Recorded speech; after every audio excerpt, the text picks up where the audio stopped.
Okay, guys, let's get to the situation at hand. I want to start with something I just heard through the grapevine. I'm not sure if it's true yet, but there's been a COVID situation in the Celtics traveling party. I'm throwing that out there now. I just got off the phone on that. So I haven't seen anything. That could be a possibility. I'm just saying, right? That would not be good. That would be good if it knocks. I don't know how many players. And again, it's not even anymore about not having it ever, right? Because you're seeing examples where guys have gotten it multiple times. So you look at, Jayson Tatum, we know he had it a year or so ago. Well, if he gets it, it was bad without Al Horford. It'd be really, really bad if Jayson Tatum or Jaylen Brown or one of those other guys does. Well, I'll tell you that, Tatum is doubtful because he's in the protocol. So Horford. What did I say? Excuse me, Horford. I can't do two things at once. Okay, here we go. Just came out. Multiple backroom Celtic staff have tested positive for COVID. So stay tuned. Who knows what the hell happens?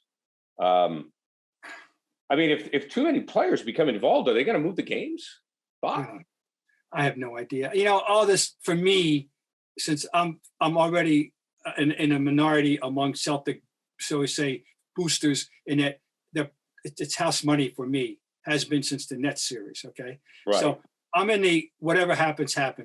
I'm resigned to bad things happening. I'm not going to freak out if they got sabotaged by this anymore. How can you be surprised at anything we hear with regard to this? Okay. So, it's terrible. Of course it's terrible. I mean, with 4 teams left, Gary's got a good point, right? Like if you've only got 4 teams, it'd be one thing if you're in the first round, all right, you're not going to stop for a player on a team or something like that. But now you're down to 4 teams. And if a team gets hit, do you just say, hey, listen, you know what? We're going to pause for a little bit. Or do you just say, hey, the bottom line is if we got a couple players getting hit now, we're probably going to have a couple more getting hit in a week. So let's just push through it. I mean, if the world didn't revolve around television, you could think about postponements, but the world does revolve around television. It begins and ends with that in terms of scheduling. And so, they're going to want games. I think. Windhorse is on this too from ESPN. So that's a developing situation. All we can do is that we've put it out there for the sense of our discussion. No, right. I think that there's a distinct possibility because you got 4 teams. And you mentioned television, Bob. The longer the series goes, the more there's interest in, you could delay. They've delayed the NBA finals before. I mean, listen, if this went into July. NBA, in my experience, has always been willing to make it up as they go along and different ways, scheduling and realignment positions and all that. They've always been flexible in that regard. I mean, in the old days they were. So, I don't know. It's such a reminder that we're so far not out. We're just so much into this thing. It's not even close to being over. It may never be over in any of our lifetimes. We're just going to be living with this thing indefinitely. And I'm just getting resigned to that. Well, yeah, okay. I mean, listen, it certainly hurt the Celtics without, being without Al. Rob Williams was good, but again, the beauty of having both those guys is they give you a completely different look. And Al is just so fundamentally sound and what he brings to the court, even in terms of kind of keeping everybody even keel in a hostile environment. When that game flipped, you don't know how he would have been able to change the game. He might have been nothing, but certainly being without Al Horford, Smart and Lowry, I don't want to say are a wash because Lowry has not played well lately, but he's been hurt as well. Marcus Smart's certainly been the better player this year, but I think Al was certainly a huge omission, and they need him. Al is a Udonis Haslem who actually plays. Right. Right. I mean, so no, there's no question. But all right, let's get right to this. Yeah, let's get to the series. I mean, the reality is, I would just like to wrap this up by saying quickly that we all know if a Tatum or a Brown or if a big name tests positive, they're going to delay this because they want those guys in the game. So moving on, right, to the series itself. After game 1, and Bob, I'll start with you. I wasn't sure they were going to beat the Nets because I thought Durant would be too much. I wasn't sure they were going to beat the Bucks because I thought the Freak would be too much. After the Game 6 win in Milwaukee, I'm a believer. The Game 1 loss was embarrassing. Third quarter was awful. But I still think the Celtics can win this series. Well, I just don't understand the third quarter in the context that where they should be at their emotional and mental and development as a unit. How they could play a third quarter like that in the context of this is baffling to me. The first half, I did remember thinking, here's what I was thinking at half. They shot 59% and only up 8. That was trouble right there. Never there's nobody on earth that could conceive of what was going to happen in the third quarter the way it did, 39-14. 7 turnovers by one guy, or 6, whatever the hell it was, Tatum, the best player on the team, having an abysmal throwback, setback game like that. I don't like that. I just don't understand how they can do that, how he can do that. I don't. I thought we were beyond that kind of crap. And that, so I don't understand. They got to prove something to me now after that. That was horrible and inexcusable. There's no excuse for that kind of mental letdown. And it was a mental letdown. So I don't understand that at all. That bothers me. They got to prove a lot to me. I want to make one large overriding point. Now get off the soapbox.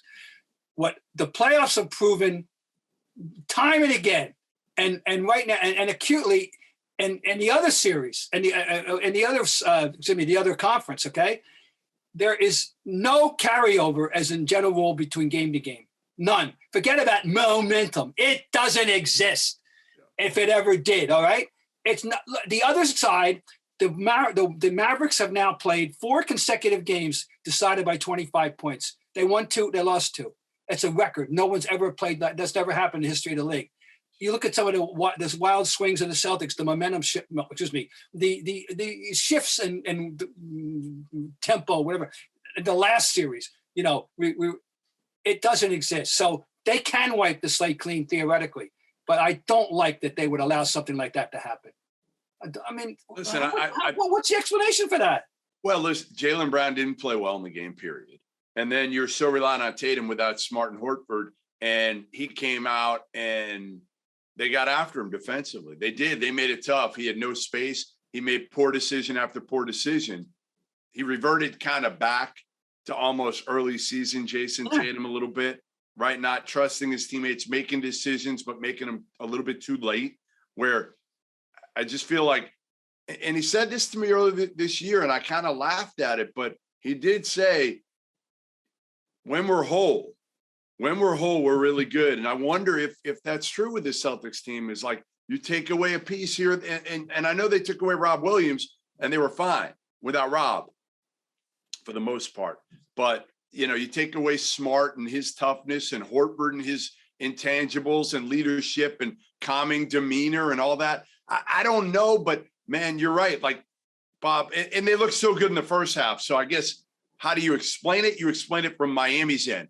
They came out, and I'm sure Spo jumped them at half and said, you're not playing like Miami, like Jimmy Butler, like get up in them here. And you're about toughness, and they've been the tougher team. And they just came out and flipped it. I thought they set the tone. It's like watching the hockey playoffs, right? And a team just comes out and they're hitting and they're more aggressive. I felt like the Celtics were that in the first half, and then Miami came out and said, no, we're not having that.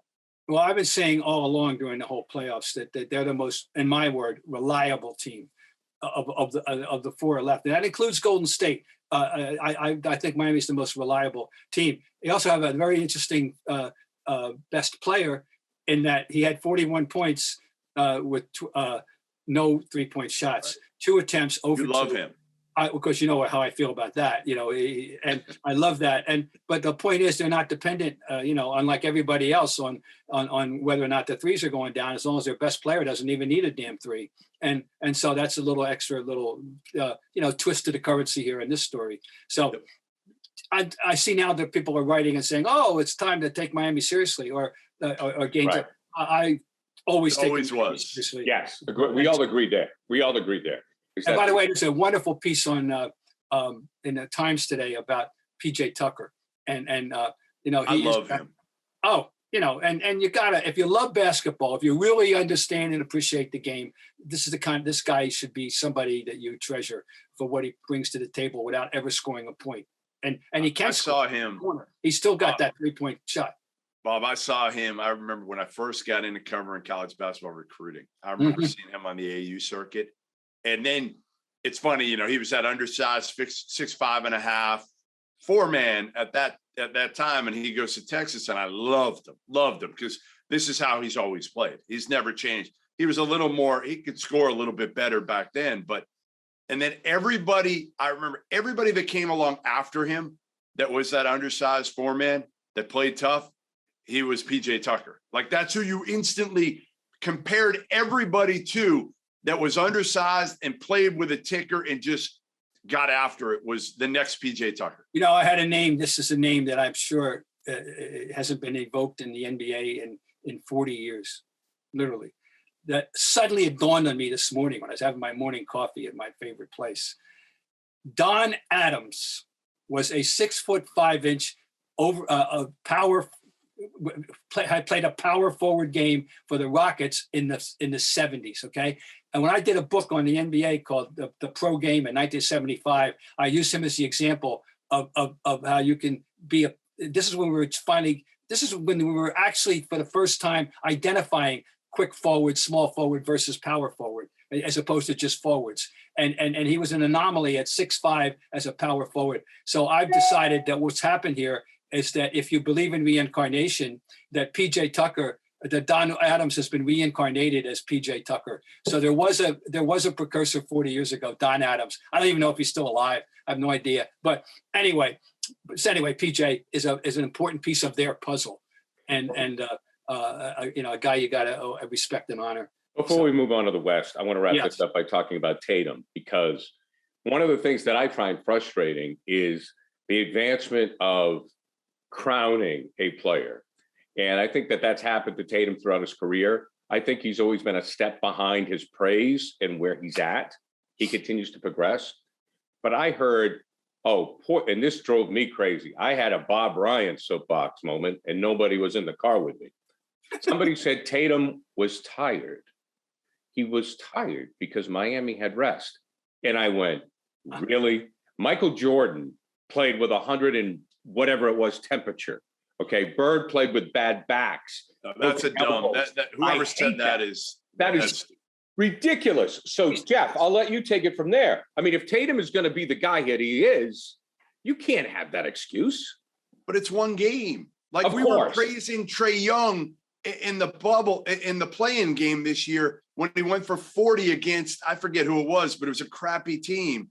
He went for like 45, and everybody's like, Trae Young, he's a top 5 player now. Look at him. And then the next series, he was terrible.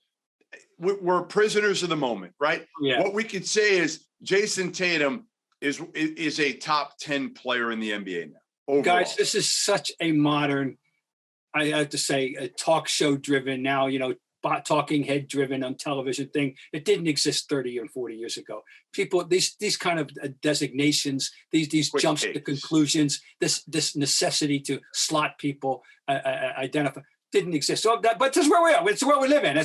So you gotta, you know, it's a runaway train. Top 10 player. That's what Jayson Tatum is. He is a top 10 player in the game right now. On his best day, he can look like the best player in the NBA. On his worst day, he can look like he's not even a top 50 player. To me, on most days, Jayson Tatum is a top 5 to 10 player in the NBA. This is a perfect segue to the other conference.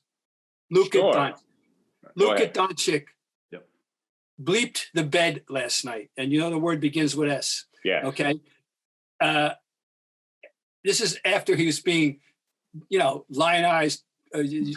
Best player in the game, right? Best player in the game, Bob. Yeah. That's what they were saying. So, that's what he looked like in the previous series. And now, and here he is, and he has a terrible game. And we're talking about Dallas and Golden State. Golden State threw a defense at him. Wiggins did a great job, and Luka did nothing. He had a bad night, and he's anyway. He'll bounce back. But I'm just saying, and he goes from, you know, is he the best player in the game to playing a crappy game, and they don't have enough to overcome that. That's the thing. That's the thing, right? Like Luka, no matter what, they can get swept in this series. To me, Luka's still done a hell of a job to get him this far. They need more help you have to put it in context, right? Like, it's not just, well, again, Jayson Tatum's got more to work with. He's got way more to work now. He needs Marcus Smart now. Horford, he's got far more to work with, in all our opinions, than Luka does. So if Luka takes him this far and they get swept, to me, I still think he's done one hell of a job. And it shows to me, Mark Cuban, you got to get him more help. Yeah, I mean, listen, no one thought Dallas was going to be there. Right. I mean, I agree, Jeff, 100%.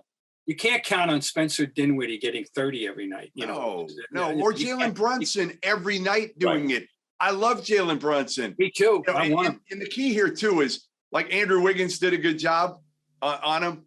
Andrew Wiggins is one of the great, he's always been a dilemma for me. Because, I've seen him since he was 15 years old, the number one player in the country. One night he would look unbelievable. He would always play to the level of his competition. Okay. Okay. And he always had the ability to be an elite defender and never was. And then he gets to the league and he's putting up 20 points a game at Minnesota and they give him a max contract and he hadn't guarded anybody at that point. So then he's thinking to himself, well, why am I going to defend? If you just paid me $30 million a year for what I've done, why you're telling me I'm worth that? Why do I got to do more than that? But then he gets to Golden State, which is the ideal place for him, for anybody, right? For anybody, because what are they about? They're about the right things. Steph, Clay, say what you want about Draymond, but he is about winning. Because if he wasn't, he'd want to score 20 a night. Right. And he doesn't care. He could score 4 points and get 7 assists and be an elite defender and walk off the court smile. You can criticize Draymond all you want for his big mouth. That dude is about winning first and foremost. So you put Andrew Wiggins around those guys, he's going to have to conform. He's going to have to understand defense matters, winning matters. My numbers, yeah, sure, they're important. But the biggest thing for him is he's matured. And I think he showed that last night. Yeah, guys, the thing that I take from this series or what's happening right now is we understand Dallas is going to be out, then it's Golden State. You look at Golden State and Miami, and I'm with Bob. It's well said. A lot of people were looking past Miami. They are tough SOBs. Jimmy Butler came out and he hit Tatum right in the mouth. Bottom line. It's the old Bill Parcells thing, Giants against the Bills. Get a 15-yard penalty in the first play. They're better than us, but you know what? We're going to beat the crap out of them. And that's exactly what Bob was talking about. So what we have here is we have a Miami team and we have a Golden State team that has gravitas. They have pedigree. They have been there, Bob. That, to me, is the big thing. And I know that you love this. It's the intangibles of the game. Yes, the Celtics are the most talented, but Miami has that it factor. What are the chances the Celtics can come back and win this in your eyes? Oh, well, they're good. I mean, we know how talented they are. We saw that in the last series. They showed us game. They played 2 elimination games on a magnificent way. So we know it's there. I just don't have as I said. You still like Miami? I don't. No. Well, I want to know. I'd say it's 50-50. Here's what I said. Here's my prediction. Here's what when I was asked to predict, I hate predictions. And in this case, they said, who's going to win? I said, here's what's going to happen. They're going 7. And when you get to game 7, this is what I said before game 1, all right? You get to game 7, and one team is going to make 22 threes, and the other team's going to go 4 for 33. Ha. All right? Gee, that can't happen, right? Oh, really? And no, but whoever shoots well, whoever makes the damn threes in game 7 will win the game. I'll stay with it. Yeah. That's what this game has come to. That is what this game of basketball, the NBA has come to. It's that simple. You get to the big game and you make your threes, you don't make your threes because they're not going to stop taking them. And Milwaukee's Exhibit A. You would common sense if someone told you, 30 years ago that the team would go 4 for 33 on this newfangled thing called the 3. You say, why didn't they stop shooting? Why didn't they go for 2s? Well, nobody thinks that way anymore. You keep shooting them because that's all they seem to know. And they had, by the way, they had Milwaukee. I'm back up on the box up. Sorry, guys. They had a guy who knows how to play in a low post named Brook Lopez. Now, he's reinvented himself as a 3-point shooter, but he hasn't forgotten how to play in a low post either. They could have thought maybe he has. He has. That's part of the problem. Again, Al Horford, his game has completely changed over the years now, right? It used to be 15, 18. Now he doesn't take those. He's here's the complete and total aside. I've thought about this. Do you know who was ahead of his time? Bill Laimbeer. We used to, and I'll get Bill Laimbeer could make a three. He could make an outside shots. And we used to kid about him. 6'11", this is, the late 80s and that. No post game. No post game at all. Never. And we used to kid about him when he goes home in the summer. Instead of working on his post game, he works on his short game. He loved golf. Yes. And that wasn't a joke. It was the gospel truth. Well, he was ahead of his time. I'm sure you don't think he's not thinking about this as he's sitting there coaching in the WNBA? Oh, man, I was made for this game. This one that they're playing now was me. Brad Sellers, Bob. Brad Sellers would have thrived today, right? Yeah. Jeff, who has a better chance against Golden State, Miami or Boston? It's a good question. Ooh, good one, Gare. Good one. Yeah, good one, Gare. To that, I'd kind of like Boston. It's tough. I kind of like Boston because I think they have a little bit more. They probably match up a little bit better. But again, Miami, you just look at them and you're like, okay, the backcourt of Gabe Vincent and Max Strus. Like you just look at it. Okay, Steph Curry, Klay Thompson against Gabe Vincent and Max Strus. Who are you taking? Sure. I mean, come on. And Jordan Poole. And Jordan Poole is the third guy. They're in the discussion right now with the. But there's a but here, Bob Ryan. Give me the but. What's the but? No, I would go Celtics. I mean, Golden State is the favorite right now. They're the favorite to win this. Vegas made them a huge favorite. They should win it. But we didn't say that. We thought that early in the year because they were rolling early, right? And then they went and they kind of went under the radar a little bit. What do you think Kevin Durant's going to think if Golden State cuts down the Nets again this year? I don't care what Kevin. Thank you. I don't care. He's going to get crushed. I can't wait to see him on Twitter if Golden State wins because he's going to get absolutely hammered. Hey, before we move on to the draft, I know we're going draft. Yeah, I need to get Bob's thoughts on Patrick Beverly crushing Chris Paul because I'm watching that. I was watching that live, and I generally don't watch. I try not to watch First Take at all because my ears hurt afterwards, to be honest. I need Tylenol afterwards. But I was watching that. It was on SportsCenter at first, I think. And it was J.J. Redick, Patrick Beverly, and Mike Greenberg. And I really like Greeny a lot. I think he's really good at what he does. And I'm a huge J.J. Redick guy. I think he's the best there is right now, breaking down the NBA, being honest, and being recent. Like, I love Chuck because he's entertaining, and that group, they're fun to watch, entertaining. J.J. Redick was just in it, and he's super smart, and he's as honest as you can be for the most part. So Patrick Beverly is killing Chris Paul, killing him. And I'm not the biggest Chris Paul guy. I will give you, I don't know if I've ever told you this story, Bob, but the story dates back to when all this stuff came out about Donald Sterling and Chris Paul was with the Clippers, and I was in Vegas, and Chris Paul always coaches, he runs an AU program, CP3. And he's give him credit. He's there every summer. There was this new event in Vegas where Carmelo was kind of coaching his team. There were 8 teams. They're all coached by former current NBA players.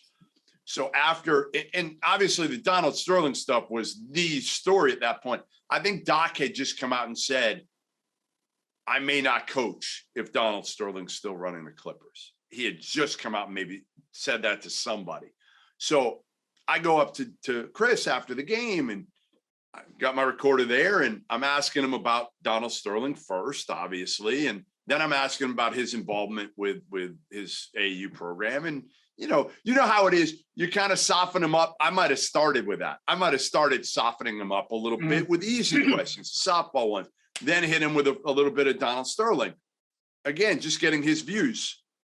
So after I was with ESPN at that point. After I finished, I wrote the story. Obviously, the lead is going to be everything about his comments about Donald Sterling.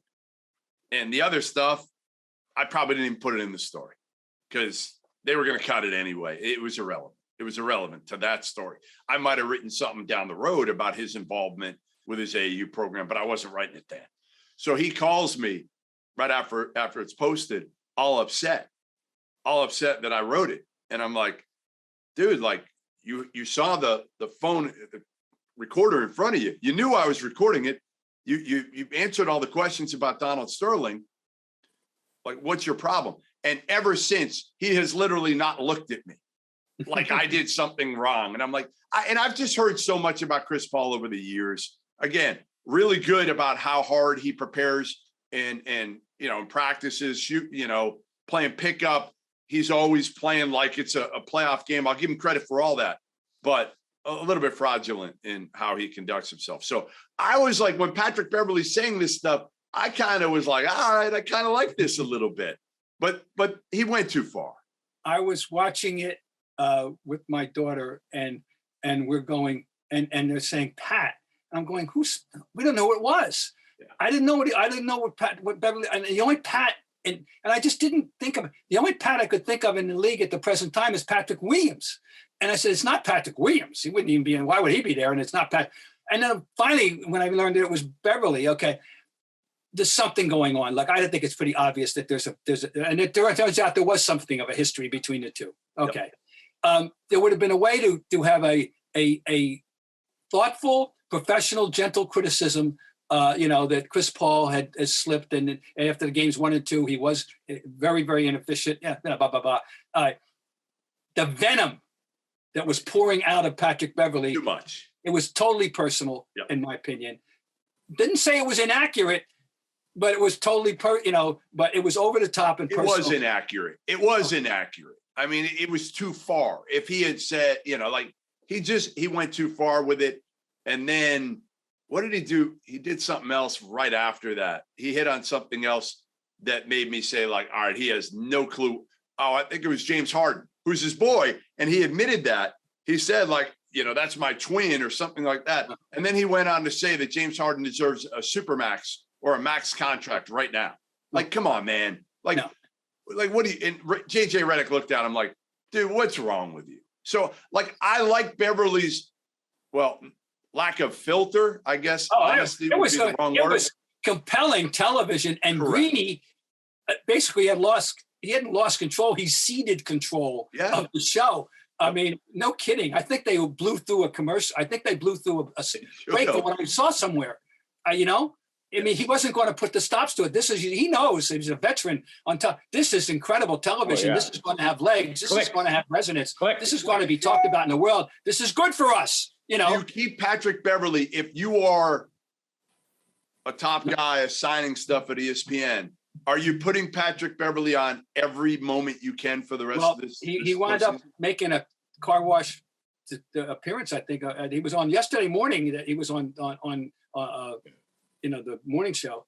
Car wash, by the way, is you go on every show at ESPN. Yeah, when ESPN, it's a nickname for you go on every show. All day Guys, long. I want to get to the draft, and real quick though, this portion of the Ryan Goodman podcast brought to you by LinkedIn. Spring is in the air.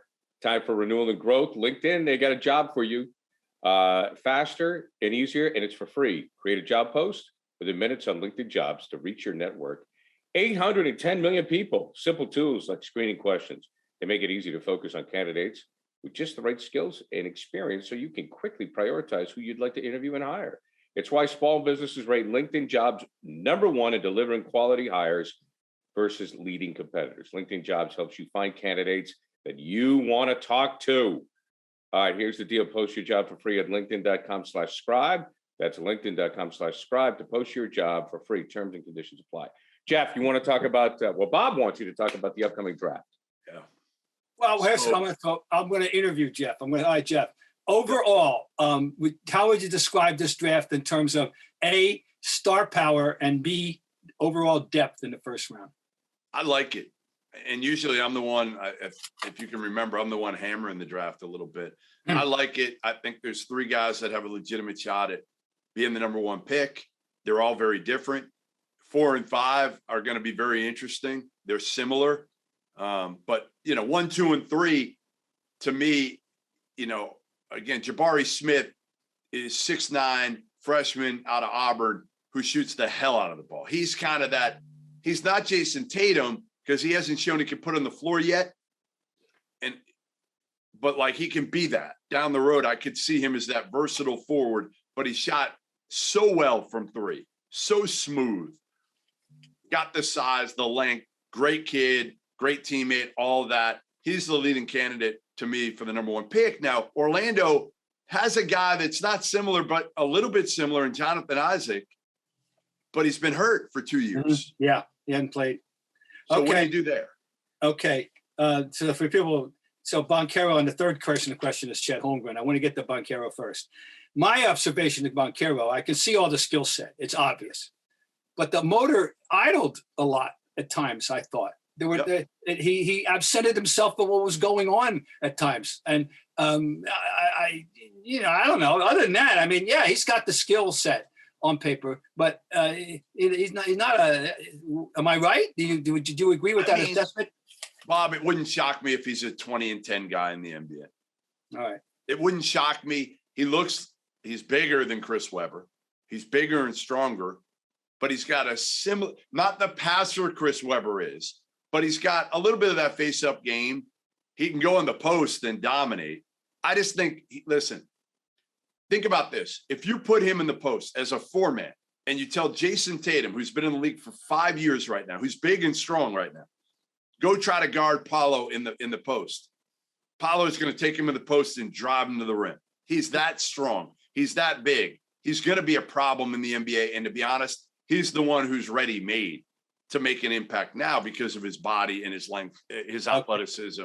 He's going to be a good player. I don't know if he's going to be a franchise-changing player, but I think he'll be an all-star player. All right, now we come to the most intriguing player, not only this year, but in many years, and maybe in the entire history of the draft kind of guy, Chet Holmgren.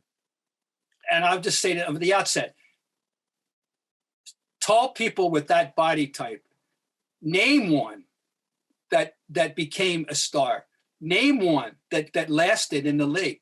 He is the skinniest, tall player of consequence I have ever seen. This comes on the link on the link of the skinniest player, Brandon Ingram, that's been good in this league in many years. But he's 6'6", 6'7". This guy's 7 feet tall, weighs 195. Maybe that's bulked up. You're a fan, right? Well, you can't not be a fan of Chet, the talent. You can't not be a fan. He's 7 feet. He can shoot threes. He can block shots. He runs the court. He plays hard. He plays with an edge. He knows he's a dork. Like, I like Chet. I do. I like Chet. I want to love Chet, but I'm scared of Chet. If I'm an NBA GM, I'm terrified of taking Chet because I'm watching the other guy, Anthony Davis, over there, and he can barely stay on the court. I'm watching Porzingis. He can barely stay on the court. And they're bigger and stronger and have more room up here to be able to add some weight than Chet. I mean, Chet's got kind of that inverted chest. You just don't see him being able to easily add weight. And if he doesn't, even though he's 7'1" and can block shots and did it at a high level, well, he did it at a high level in the WCC. There's a big difference between the WCC and trying to do in the NBA where those guys are going to drive him through the rim. I got to read you something that it just makes me laugh. But I mean, this is in today's USA Today. And on the subject of Keegan Murray, who, by the way, I like. That's one guy that caught my eye this year.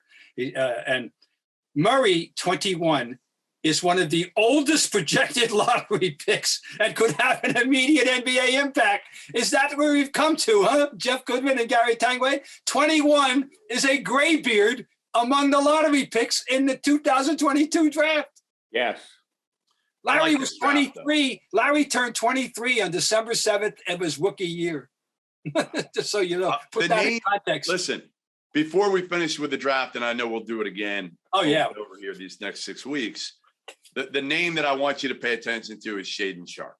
And I've mentioned him, I think, to you before. Go ahead. Yeah, I know nothing. I'm like Sergeant Schultz, and it's not willful. I know nothing about Shaedon Sharpe. Go ahead. 6'5", 6'6". I saw him play multiple times last year in July at the Peach Jam down in Augusta.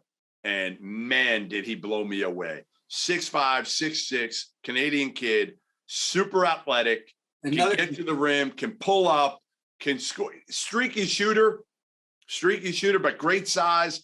Now, the knock on him is, does he play hard all the time? I only saw him play 3 times. And all three, he was tremendous. So I walked away saying, you know what? And I still say this, Bob, he could be the best player to come out of this draft. He'll probably go fifth. That's my guess, somewhere in that 4, 5, 6 range. Which would be he enrolled early at Kentucky and did not play. Right. But he's older. Yeah, he's older because he's Canadian. And I think if you're patient with Shaedon Sharpe and you get him around in the right franchise where they can teach him, like if you put him with Jimmy Butler or Draymond or somebody that's going to teach him work ethic and really bring him into the gym every single day, I think Shaedon Sharpe could be special. Guys, thank you very much. Bob, do you have a final word? Well, I was just going to say, I don't know if Malcolm Brogdon qualifies in that regard, and even whether he'll stay with Indiana, but perhaps he could fulfill that role. He's he's an extremely mature guy. So, okay, well, that's good.